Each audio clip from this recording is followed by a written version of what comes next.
now, as the world grapples with the biggest health crisis in 100 years, science and expertise should be the whole ballgame. And yet here in the United States, as cases rise and more Americans die, Donald Trump continues to shun science.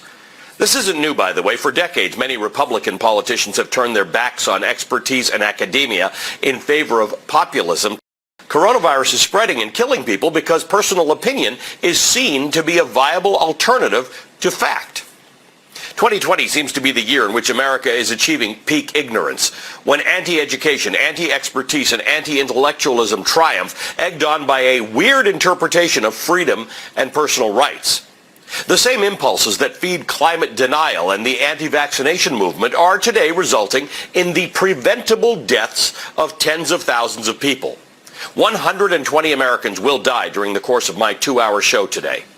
How does a White House with a science advisor also has a president who stares directly at an eclipse without any eye protection, or who has suggested drinking household disinfectants?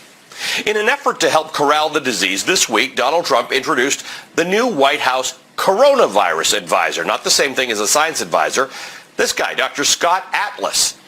On paper, Dr. Atlas has a strong resume as a science policy expert, except he's not an expert on infectious diseases, which is the one thing this crisis needs him to be.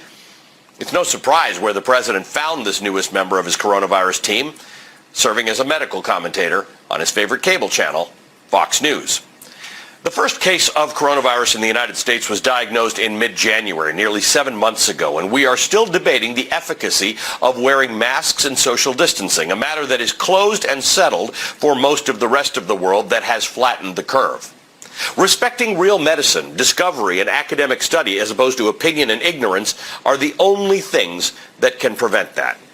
We've spent decades underfunding public education in America, which has helped lead to this embrace of populist, fact-free ignorance.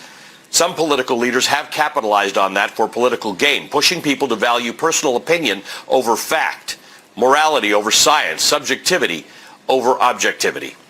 It's more critical now than ever to uphold scholarship and true expertise, but I'm not confident we'll get there under the current administration, even with the help of Dr. Atlas.